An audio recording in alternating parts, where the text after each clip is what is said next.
Even being self-honest is a sacrifice to the ego.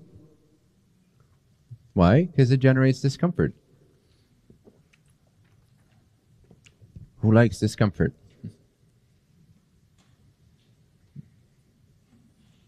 Not many, right? And that's only because of your training. Only because now you know when something is uncomfortable, it holds a juicy fucking gem just waiting to be carved out of the rock.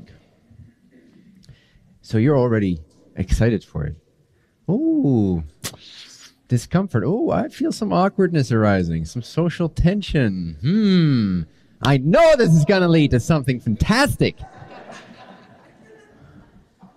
This is going to cut new ground. This is going to step it up. I know already by the end of this evening, everyone's going to feel the fuck on fire. So I'm excited when there's discomfort in a room or in myself. Because I know it indicates next level. Are you ready for that? Yes or no? That's what these opportunities ask you. But initially, nobody likes discomfort. It's a sacrifice to choose a route that is uncomfortable, that requires you to consistently inspect yourself. Where am I coming from with this word? Where am I coming from with that thought? Where am I coming from with this activity? And then to not justify it. Also not to judge yourself. You should be confident that your intention ultimately is a good one. You should feel good about the fact that you have a good heart. You shouldn't doubt yourself like that. But you should not justify where your actions are coming from when you know it's full of shit. Just acknowledge where they're coming from. That's all. But it's a sacrifice. In order to build truer self-esteem, you need to sacrifice your self-image over and over again.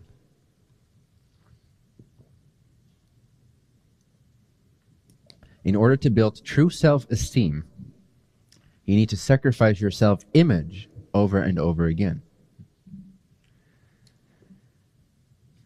That's what builds self-esteem. Call it character, if you will. Call it courage. Call it faith. Call it empowerment. Even awakening can fit in that category to some degree. Service to others absolutely requires you to sacrifice your self-image over and over again. And I say it's worth it.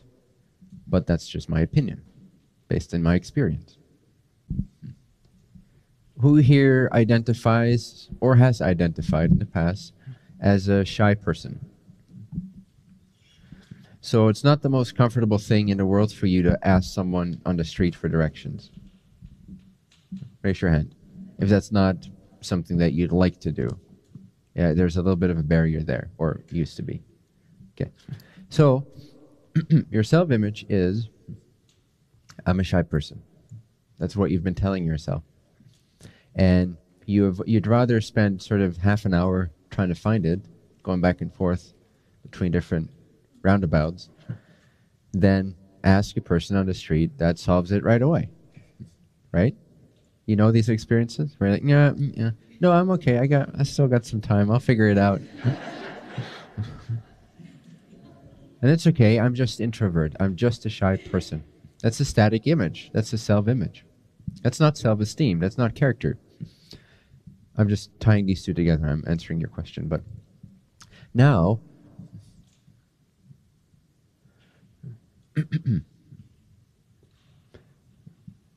your child's in the back seat and they need to be rushed to the hospital ASAP.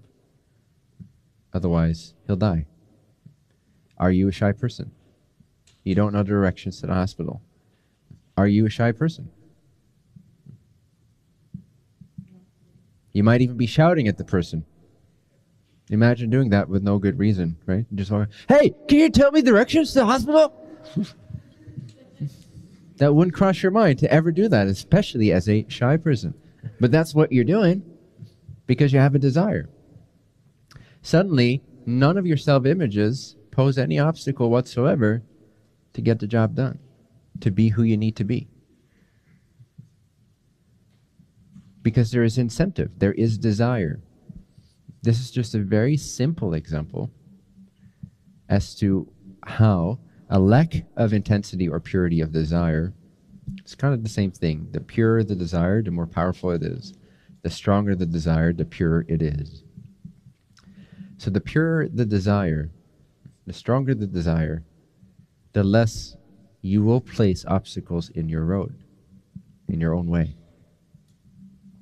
And you can find this with anything. Take something that you kind of want, but you also don't want it because it generates discomfort. You got to have this phone call with this person. Da, da, da, da, da. Let's say your phone bill thing, something is messed up, and they took out an additional $30. It's not the end of the world for you, but you also don't like the feeling of it. You'd like to have your money back. But it's like, I have to be on the phone with Horizon. Is it worth my time? I don't know. I don't know. But if somehow they plundered your entire bank account, let's say they have $300,000, this is a general example, then are you going to call? Is it worth your time? Are there obstacles? Are you suddenly thinking about not calling Verizon? No. So the stronger the desire, the less the obstacles appear, because you don't create them. You create the vast majority of your obstacles. That goes for self-realization as well as for actualization, empowerment, and service to others. You produce most of your obstacles, vast majority of them. As soon as you intensify your desire, proportionate to how intense and pure your desire is, exactly to that does the amount of obstacles disappear. They're not overcome, they disappear. One of the best ways to make a shift permanent, any shift, the shift, is by understanding, seeing the value of making that shift permanent to such a degree that your desire for it is absolute. So that suddenly there are no obstacles, and suddenly you have shifted without even shifting. Because you just permanently stopped conjuring up the obstacles or the distance between you and your goal or your intention. So the shift really is desiring it enough to no longer conjure up the distance or obstacles between where you are and where you think you wish to be. And if you prioritize that enough, which you cannot just do that out of character. You got to do that out of insight. You got to see the real value of the shift, how it's going to affect every part of your life and how you want that with every fiber of your soul. Once you see that, you can't unsee it. You have made the shift permanent.